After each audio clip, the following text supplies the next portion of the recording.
Buen día, mi nombre es Darwin Luna Torres, soy especialista en seguridad y salud en el trabajo y yo los acompañaré el día de hoy en su clase denominada La prevención de riesgos laborales y protección frente al COVID-19 en el trabajo. Acompáñanos.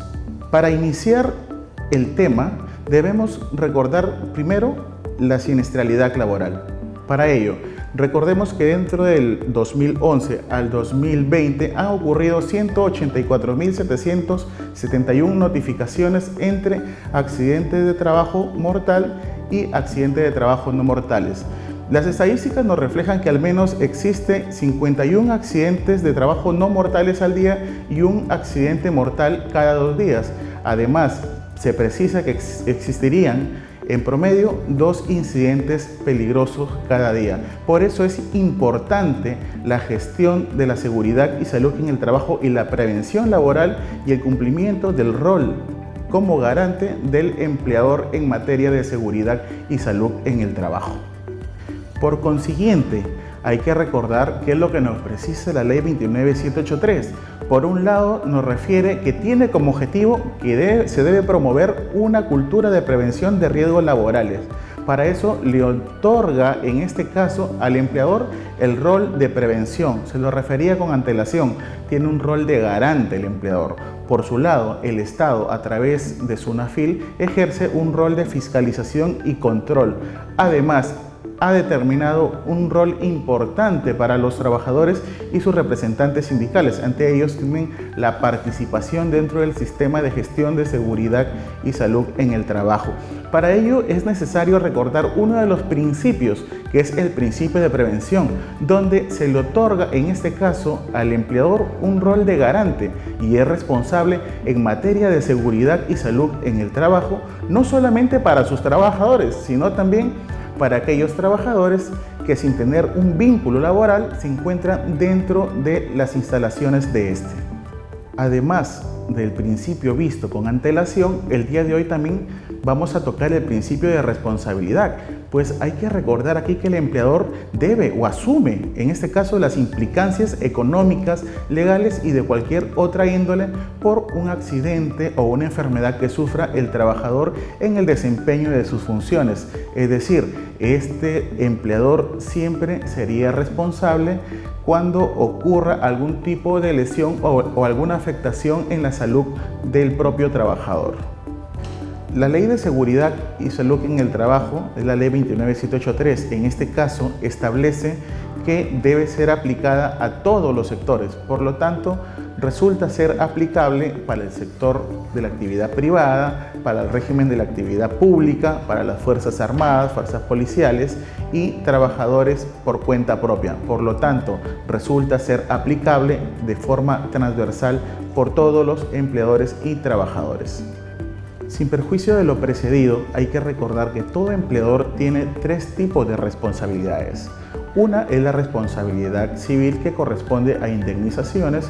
Por otro lado, tenemos lo que es la responsabilidad penal, que correspondería a la aplicación del artículo 168A del Código Penal. Y por consiguiente la responsabilidad administrativa, que en este caso corresponde a SUNAFIL realizar la verificación del marco normativo referido a lo que es seguridad y salud en el trabajo, y es el punto que vamos a tratar el día de hoy. Así, hay que recordar que SUNAFIL es un organismo técnico especializado adscrito al Ministerio de Trabajo y tiene en este caso por responsabilidad promover, supervisar y fiscalizar en materia de seguridad y salud en el trabajo y materia laboral.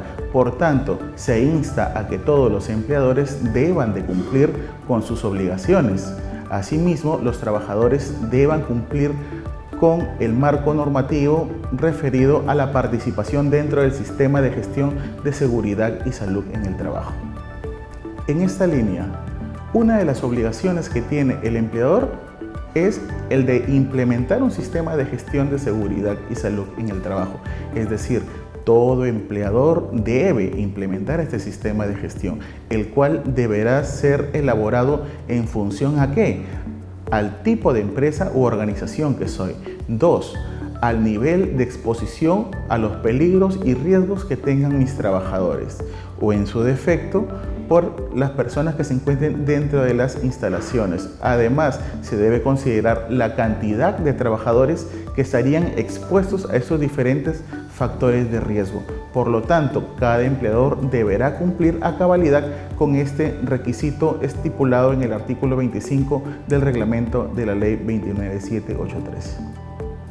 Asimismo, otra de las obligaciones que tiene el empleador es constituir un comité o un supervisor de seguridad y salud en el trabajo.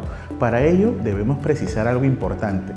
Dice la norma, todo empleador que tenga de 20 a más trabajadores deberá constituir un comité de seguridad y salud en el trabajo. Por otro lado, si un empleador cuenta con menos de 20 trabajadores, corresponderá que debe elegirse un supervisor de seguridad y salud en el trabajo. ¿Cuáles son los requisitos para ser supervisor o miembro del Comité de Seguridad y Salud en el Trabajo? Uno de los requisitos es ser trabajador del empleador. El siguiente requisito es tener de preferencia una capacitación en materia de seguridad y salud en el trabajo. Ojo, este es facultativo y por consiguiente debe tener este trabajador no menos de 18 años. Es decir, como mínimo deberá tener 18 años para poder participar y ser un miembro del Comité de Seguridad y Salud en el Trabajo o un supervisor. Por tanto, te invitamos a que si eres trabajador puedas participar de forma voluntaria dentro de este proceso. Bien, otro de los puntos importantes dentro del sistema de gestión de seguridad y salud en el trabajo es la documentación.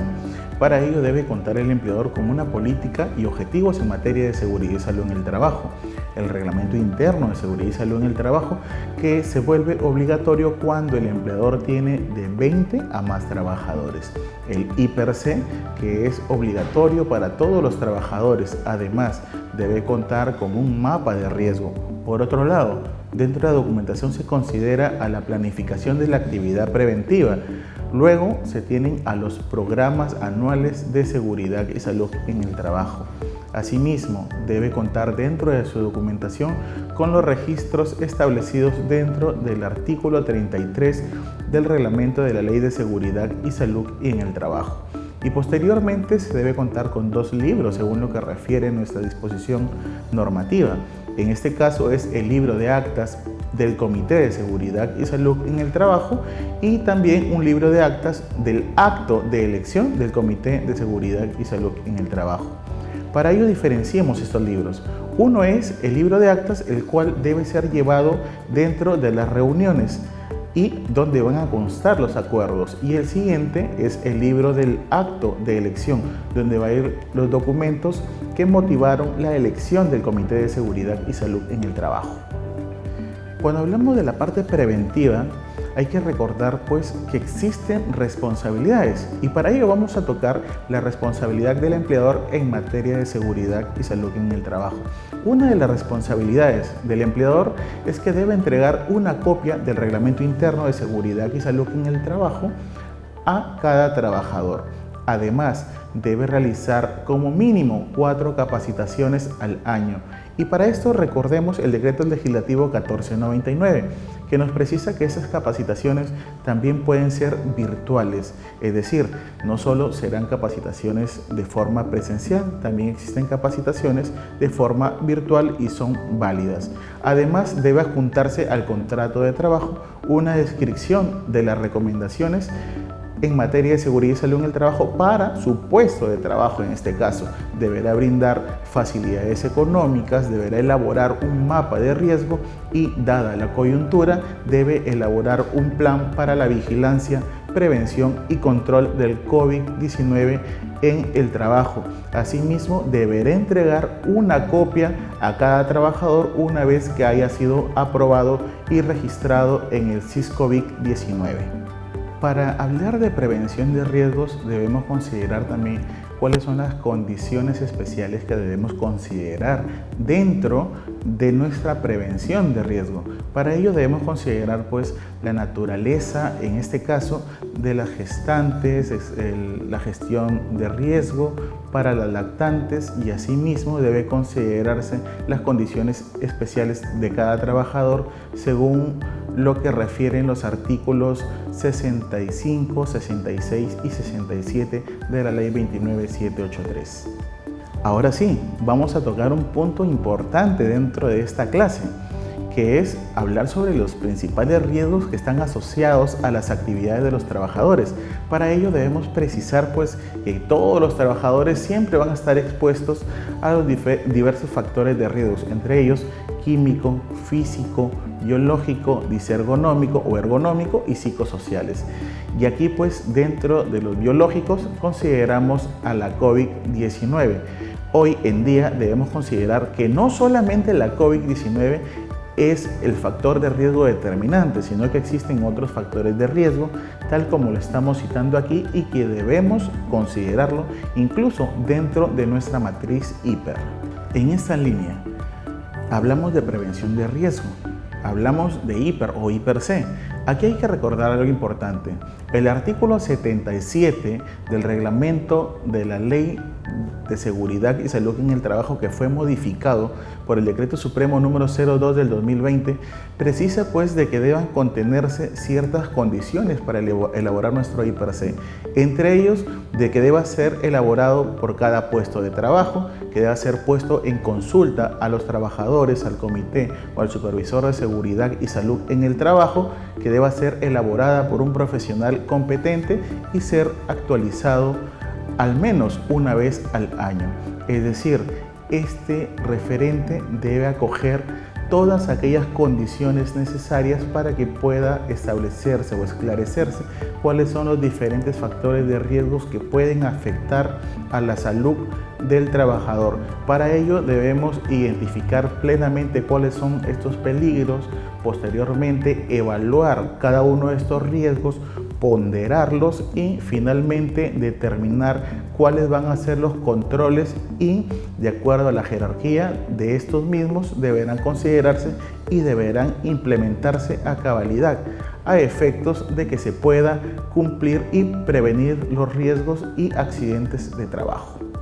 Continuando con esta clase y considerando la coyuntura, uno de los lineamientos que deben aplicarse para la prevención de la COVID-19 en el trabajo es que debe existir limpieza y desinfección en los centros de trabajo. Además, debe evaluarse la condición de salud de los trabajadores previo al regreso o reincorporación al centro de labores. Deberá establecerse puntos para lavado y desinfección de manos. Para ello, el empleador deberá determinar y alcanzar todos los insumos necesarios para que pueda realizarse y cumplirse este lavado de manos. Asimismo, corresponde una sensibilización en la prevención del contagio de la COVID-19. Es decir, el empleador deberá capacitar a los trabajadores en su puesto de trabajo a efectos que puedan prevenir la COVID-19. Por consiguiente, corresponde la determinación de las medidas preventivas de aplicación de forma colectiva que proteja a varios trabajadores. Asimismo, la determinación de medidas de protección personal, como las mascarillas en este caso. Asimismo, debe considerarse, y como último punto, la vigilancia de la salud de los trabajadores en el contexto de la COVID-19 y por lo tanto el profesional de la salud deberá realizar un seguimiento y vigilancia a los trabajadores afectados, a los trabajadores que realizan labores presenciales y labores remotas en el marco de sus competencias. En este contexto, para nosotros hablar de la prevención tanto de la COVID-19 como los demás factores de riesgo, debemos considerar esta escala o jerarquía de controles, que en principio cada empleador deberá eliminar los factores de riesgo. Por segundo lugar, deberá sustituirlo o en su defecto aplicar controles de ingeniería, es decir, vamos en orden de prelación. Si tienes un factor de riesgo, lo que debe considerar el empleador es, en principio, eliminar ese factor de riesgo. No puede ser eliminado, corresponde que deba ser sustituido. Si a pesar de ser sustituido persisten los factores de riesgo, este debe aplicarle un control de ingeniería. Así, una vez que ocurra la aplicación de los controles de ingeniería, deberá aplicarse los controles administrativos, que ya son las capacitaciones señaléticas, y por consiguiente, a pesar que subsisten los diferentes factores de riesgo, deberán aplicarse un equipo de protección personal. En este caso nosotros podemos referirnos a la COVID-19. Por ejemplo, decimos, ¿cómo me protejo en este caso de la COVID-19? ¿Puedo eliminarlo? No puedo eliminarlo. Entonces, ¿qué hacemos? ¿Podemos sustituirlo? Tampoco podemos sustituir. Entonces, para ello debemos considerar algo en particular. En principio, ¿lo elimino de qué forma? Quedándome en casa. ¿Puedo quedarme en casa siempre? De repente no puedo quedarme siempre en casa. ¿Por qué? Porque tengo que trabajar. Entonces, ¿qué corresponde? ¿Podemos sustituir? ¿Podemos sustituir el salir o no salir?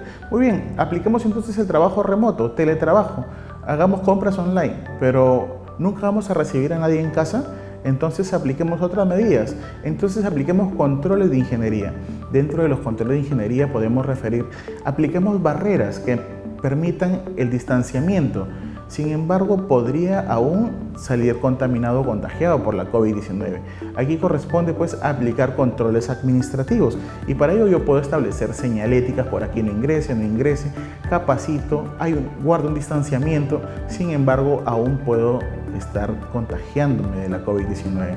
Por consiguiente y como punto final, debería agregar un equipo de protección, llámese una mascarilla, un protector facial, entre otros que me permitan guardar el distanciamiento efectivo de forma personal y protegerme de este COVID-19 o de este factor de riesgo biológico. Por lo tanto, corresponde que cada trabajador y que cada empleador deba gestionar de forma adecuada sus riesgos.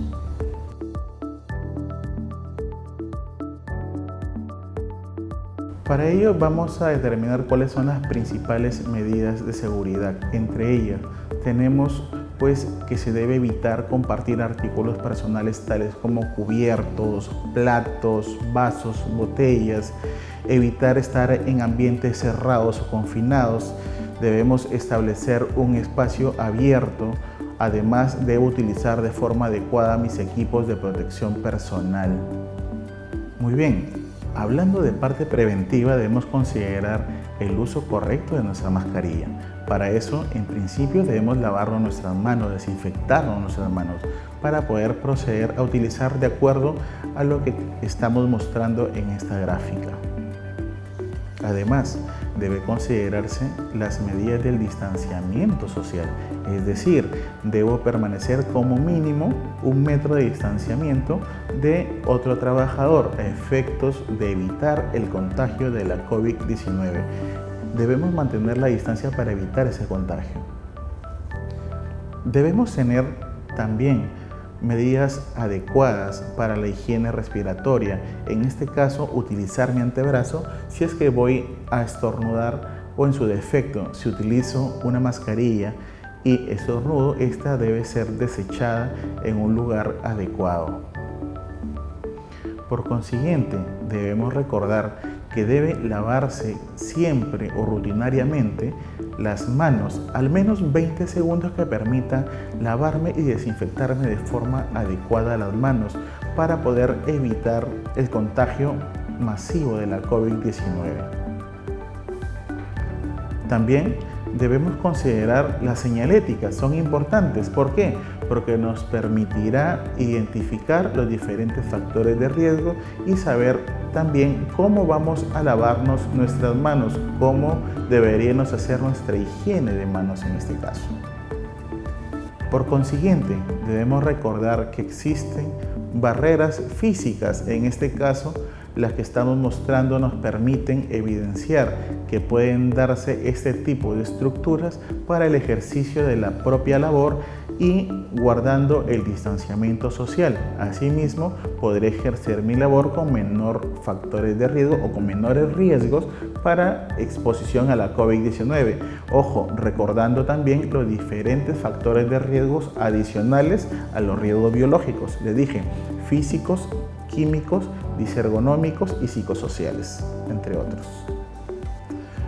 Por otro lado, recordábamos dentro de los 7 lineamientos que fueron determinados por la Resolución Ministerial 448, corresponde también la desinfección de las áreas. En este caso hay que hacer limpieza y desinfección. Ahora, la norma no recoge cada cuánto tiempo debe efectuarse esta desinfección, sino que corresponde a la gestión interna del empleador para poder determinar la frecuencia con la cual se va a realizar esta desinfección en su centro de labores. Finalmente, debemos considerar que todo empleador, antes del regreso o reincorporación de sus trabajadores, deberá hacer que cada uno de estos deban llenar una ficha sintomatológica. Asimismo, que deba realizarse el seguimiento de los casos sospechosos a través del servicio ocupacional. Además, debe realizar la toma de temperatura y considerar la identificación del grupo de riesgo de cada uno de los trabajadores.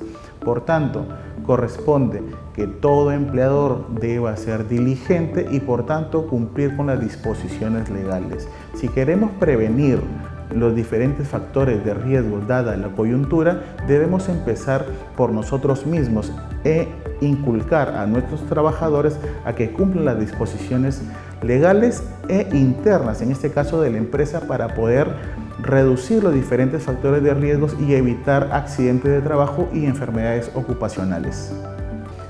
Por consiguiente, debemos recordar que SUNAFIL también tiene un papel preponderante dentro de la prevención de riesgos y es a través de los procesos inspectivos que se insta, en este caso, a los empleadores a que deban cumplir con sus funciones y sus obligaciones. Por tanto, los inspectores del trabajo tienen, por ejemplo, facultades de cautelar el cierre de un área o un establecimiento en su totalidad.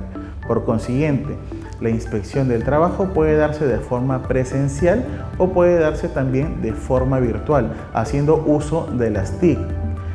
Así, la inspección del trabajo debe realizarse de forma permanente, considerando las diferentes normativas laborales y en materia de seguridad y salud en el trabajo, privilegiando en este caso la prevención de riesgos laborales y, dada la coyuntura, buscando las estrategias que permitan reducir el contagio de la COVID-19.